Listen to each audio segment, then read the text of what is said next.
Hi, it's Dwyer, gamblersadvisory.com. For premium picks, DwyerVIP.com. On Roku, Dwyer Boxing News. Let me thank people for the great start I've had on Roku. I saw some numbers the other day. I saw now I have more than 1,000 installs. Just know I'm very grateful. For me, 1,000 subscribers on Roku is big news. The opinion you should follow should be your own. Just consider this video to be a second opinion from a complete stranger online. Let's talk about Floyd Mayweather against Saul Alvarez. First, just for a minute or so, let me just talk about an issue that's very important to me with regard to this fight. Now, how many of you out there, the boxing hardcore, consider Sugar Ray Leonard to have been light heavyweight champion of the world? And the answer is probably not many.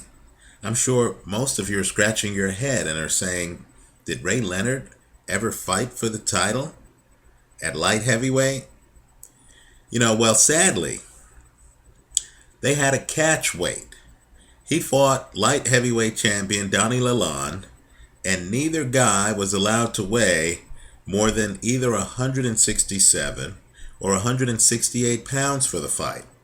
In other words, they fought at what today is the super middleweight division. In fact, quite frankly, it was the super middleweight division then, right? But Donnie Lalonde's title at 175 pounds was at stake, right? Today, boxing fans don't take that fight seriously. They understand that asking a light heavyweight champion to fight at super middle isn't really the kind of thing that should put the light heavyweight belt at risk. Understand, when Chad Dawson fought Andre Ward, his title was not at stake, right? You're not fighting for the light heavyweight championship unless you're fighting at light heavyweight. Now, let me just say, shame on both Floyd Mayweather and Saul Alvarez for pretending that this fight at a catch weight of 152 pounds is for the title at 154 pounds, right? Don't tell me it's a title fight when neither guy is allowed to fight at the title weight. Understand, catch weights, to me, they're weak, but I'll accept them for exhibitions. If Carl Froch wants to fight Bernard Hopkins at 170 pounds, okay, if it's an exhibition. But boxing has a history, and title fights are different. You shouldn't be able to take a man's title without fighting at the man's title weight. It shouldn't be considered a title defense if you're not fighting in the title weight class. Understand, titles have historical gravitas. When we say Henry Armstrong held 3 of boxing's then 8 weight class titles at the same time, we're not talking about catch weights, right? I know Hank Armstrong fought in at least one catch weight fight. That wasn't a title fight. When we say that former middleweight champion Sugar Ray Robinson fought light heavyweight champion Joey Maxim for his light heavyweight championship, we're not talking about catch weights. When we say Carlos Monzon had 14 successful middleweight title defenses, we're not talking about catch weight, right? So if you're watching a fight with a 152-pound limit, you're not watching a junior middleweight fight. These guys should not pretend they're fighting for the junior middleweight title. Is it too much to ask that when the junior middleweight title is at stake, that both guys at least be allowed to come in at junior middleweight, right? It's common sense, really. The fact that they're claiming otherwise is simply bogus. I believe it's up to everyday fans like you and me to call out the sport when they insult our intelligence. I'm throwing a red flag from the stands. You know how they throw challenge flags in the NFL? I'm throwing a red flag from the stands, right? Saying, hey, boxing, get it together. This doesn't work. I'm guessing, without any evidence whatsoever, it's a guess, that Floyd Mayweather's contract with Showtime calls for him to deliver X number of title fights during the contract's term. And so now he's going along with this catchweight. It's going to reduce his legacy, just like we don't even mention Ray Leonard beating a current light heavyweight champion, Donnie Lalonde, as part of his legacy. Let's talk about the fight. The odds I've seen, and I know online they're quoting a lot, but I'm looking at actual sportsbook odds. The odds I'm seeing are Floyd Mayweather to win at minus 333. Right? He's a little bit better than a 3-1 favorite. Bet $333 to win $100. In my opinion, Floyd Mayweather to win at minus 333 offers compelling value. That's the bet I like. If Floyd Mayweather didn't have hand problems, I'd pick him by KO. Let's talk about why. Right? And I want people to understand I have the utmost respect for both fighters. What I'm going to say is going to sound politically incorrect. Right? But understand gambling is politically incorrect. I'm not here to sell corporate sponsorships or to get access to interviews. I'm just here telling you I'm going to play the fight. The first reason why I think Mayweather wins this fight, it's reflexes. Canelo doesn't have the reflexes that Floyd Mayweather has. He can't read and react like Floyd Mayweather can. Both men are wired differently. Floyd is a fast reaction guy. He's cat quick. He's like a coiled spring. You know the kind of quickness I'm talking about. If you follow the National Football League, I'm talking about Barry Sanders type of quickness. An earlier generation, Tony Dorsett quickness. In basketball today, in my opinion, it'd be Chris Paul. They see an opening, they can instantaneously fill the opening. It is not just speed, it's quickness. Reacting on a dime. And it's the ability to think and adjust while going 150 miles an hour. Canelo, in my opinion, is just not that fast. Whereas if you're an NBA fan, Mayweather, as I've said, is like Chris Paul. In my opinion, Canelo is more like Darren Williams. Right? Solid, big, effective, but not cat quick. Whereas Floyd is like Barry Sanders, explosive, but organized. Canelo is more like Emmitt Smith, more organized than explosive. I respectfully don't see how Canelo keeps up. Floyd has both reflexes and speed. But viewers should note that it is possible to have reflexes without speed. Prime James Toney could read and react with the best of them. One of the best I've seen. He had the reflexes to counter you without the Mayweather, Roy Jones hand speed to go with it. Right? Let me make a second point. If these two men had the same level of technique, were the same level of technician, I would pick Floyd to win simply because of his superior reflexes. Now let's talk about technique. Right? This is another area you need to consider. In my opinion, let's be blunt, right? Floyd has the better technique. He can throw less than 500 punches in a fight and dominate it, winning at least 9 of the rounds as he did against the Ghost, Robert Guerrero. Guerrero threw more than 100 more punches than Mayweather. You wouldn't know it. The fight wasn't close. Mayweather can fight outside. Mayweather can fight inside. In fact, as longtime subscribers know, I believe personally that he is best when he has his back up against the ropes against a young pup who doesn't realize that Mayweather is setting traps. That's when guys walk into Mayweather check left hooks, as did Ricky Hatton, or are unprepared for lead straight right hands, as was Robert Guerrero. Some wonder how they keep running into Mayweather's elbows when they're the ones who have Mayweather up on the ropes, as did Victor Ortiz.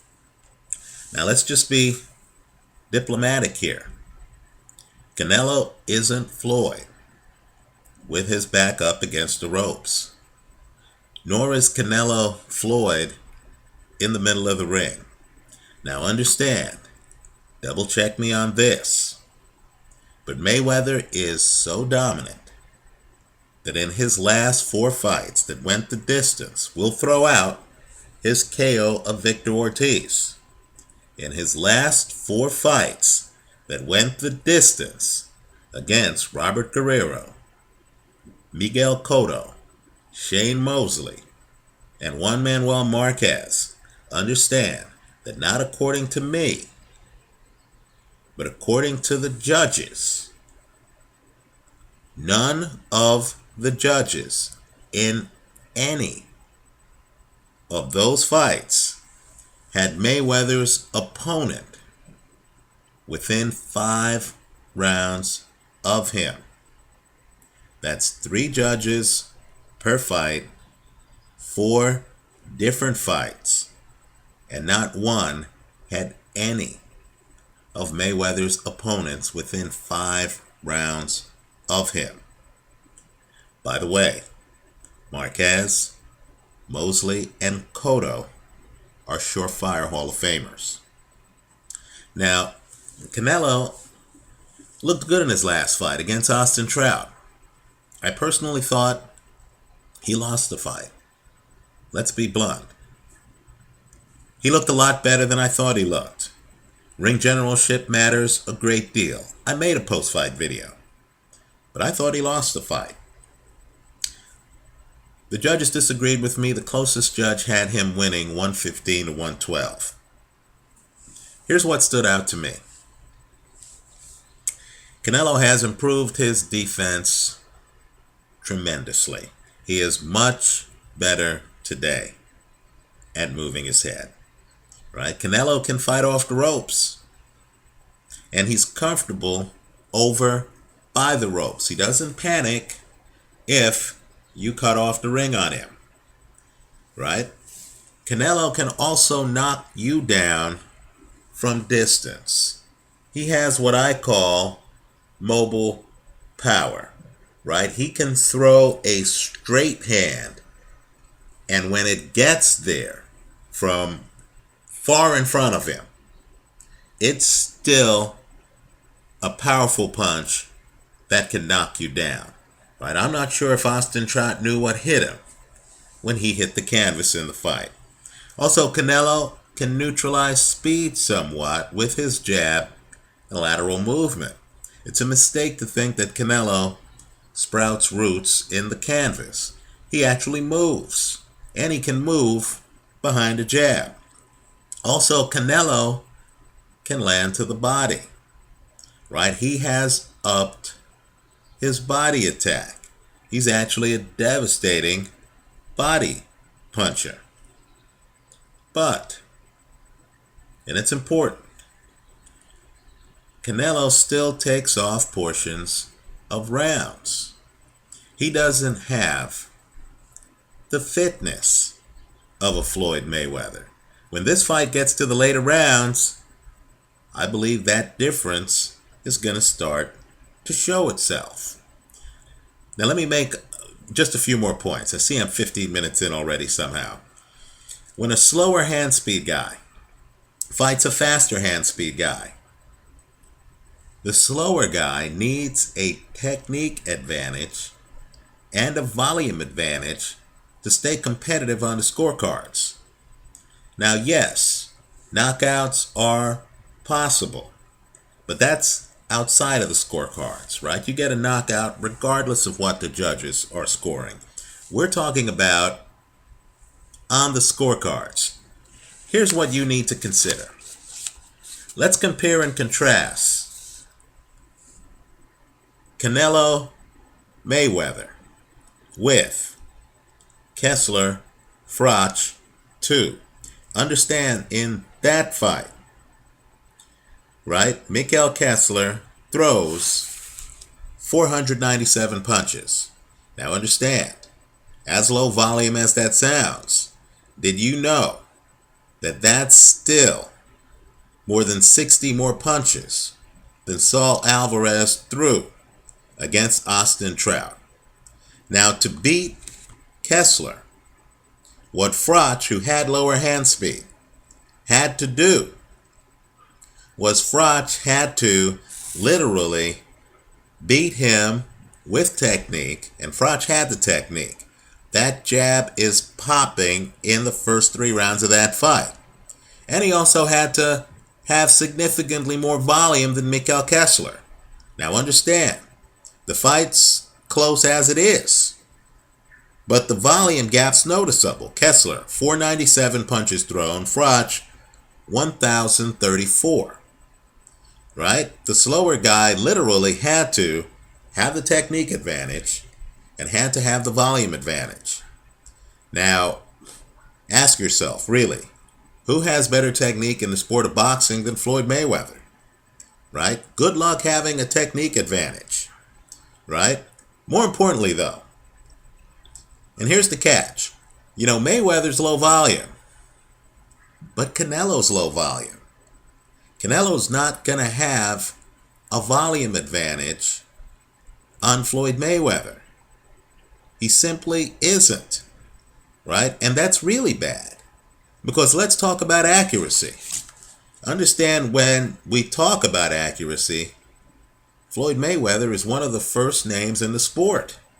Very hard to find a more accurate puncher than Floyd Mayweather. Don't listen to me.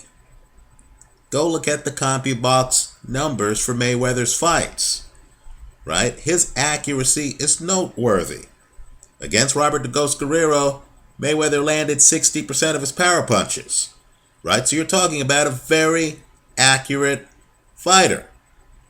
Understand, Saul Alvarez, while throwing 431 punches, low amount, against Austin Trout, landed 29% of them. Less than 30%. Right? Think about that. Less than 30%. By contrast, Kessler, against Froch, landed 39% of his punches. 39. If you're going to be low volume, you've got to land what you throw. If you're not landing it, you're going to lose the fight against the guy with better accuracy, right? Who's able to match your volume. I'm guessing here, Floyd Mayweather probably is the higher volume guy, right? Understand too that Alvarez had a problem landing his jab against Austin Trout, right? He lands 14% of his jabs against Austin Trout, right? Throwing 207 jabs. By the way, Austin Trout also landed 14%, but threw twice as many jabs, 416 jabs. My point is, people should not assume that Saul Alvarez is going to have that jab popping against Floyd Mayweather. I know Oscar De La Hoya has said that he was landing his jab against Mayweather and that the jab is the key to beat Mayweather. And I understand Oscar De La Hoya casts a big shadow on this fight because Golden Boy is helping in the promotion for the fight. and because Mayweather is kind of like a mentor for Saul Alvarez. Okay, fair enough. But understand that Alvarez landed 14% of his jabs against Austin Trout. To give you an idea on what a good jab is like, understand Carl Froch against Kessler not only threw 3 times the number of jabs that Alvarez threw against Trout, right? Alvarez throws 207 jabs. Carl Froch throws 668 jabs, right? That's the kind of volume gap I'm talking about. But understand that Carl Froch landed 19% of his jabs. He's not only throwing 3 times the jabs of Saul Alvarez, but he's landing at a significantly higher amount. 5% more. 19 versus 14. So I'm guessing Saul Alvarez is not going to be able to land his jab with regularity on Floyd Mayweather. And you have to ask yourself, who has? Right? Is Oscar right? Right? Who has? Right? I'm expecting Saul to not be able to land with regularity on Floyd. I'm expecting Floyd to have the better technique. I'm expecting Floyd to be the more judge-friendly fighter in the fight. And I'm certainly expecting Floyd Mayweather to have the hand speed and foot speed, the athletic advantage in this fight. I like Floyd Mayweather to win the fight at minus 333. If I do hedge it, and I probably will right before the fight if I get the right odds and can hedge it, and keep in mind what that would mean is if I'm laying a minus 333 on one half of the bet, I'd have to get at least 5-1 odds on the other part of the bet to be able to hedge it, to redistribute, take some of the leverage and put it on this side. If I were to hedge it, it would be with Saul Alvarez by KO, simply because, in my opinion, Saul Alvarez only has a puncher's chance in this fight. You know, I'm glad to see this fight happening. People know I made a video weeks ago laying out 6 people who I thought Floyd Mayweather should fight, and one of them was the winner of the Austin Trout-Saul Alvarez fight. But make no mistake, in my opinion, this fight is a mismatch. Right? I'm expecting it to be obvious by the 4th round that Floyd Mayweather is in cruise control. And let me just say, there could well be a knockout in this fight, and it could well be Mayweather. Understand, Alvarez has one of boxing's best left hooks. Just ask Carlos Baldomir, unconscious before he hits the canvas. Canelo is one of the hardest punchers in the sport. But if you want to see a film on how to throw a dominant left hook, if you want the blueprint on how to throw a dominant left hook, do yourself a favor. Go online and look up Floyd Mayweather's destruction of a then unbeaten Diego Corrales. Right? If you want to see a great left hook against a great fighter, look at Floyd Mayweather's left hook, and it was popping against Juan Manuel Marquez. Understand, Juan Manuel Marquez is very proud of his Mexican heritage. Very proud. Read interviews on who he thinks is going to win this fight. Right? Boxing's not about ethnicity and heritage. It's about 2 men in the ring, and here, one man is faster, one man has the better technique, one man has the greater experience, right? Quite frankly, one man hasn't had a peer on a scorecard for an awfully long time in this sport, right? Anytime you're getting Floyd Mayweather Jr. at minus 400 or less, I think you have to take that bet. Understand that the odds here are significantly different. than the odds were before the Victor Ortiz fight and the Robert Guerrero fight. Here, the market, in my opinion, is overvaluing Saul Alvarez. I believe Alvarez is going to get in the ring and he's going to figure out the difference between being young with talent and being an older fighter who still has his physical gifts, who still has his talent, but who also has the world of experience behind him. I like Mayweather big in this one. Let me hear from you. Leave your comments for me here online. Visit us at gamblersadvisory.com. Let me also make another point.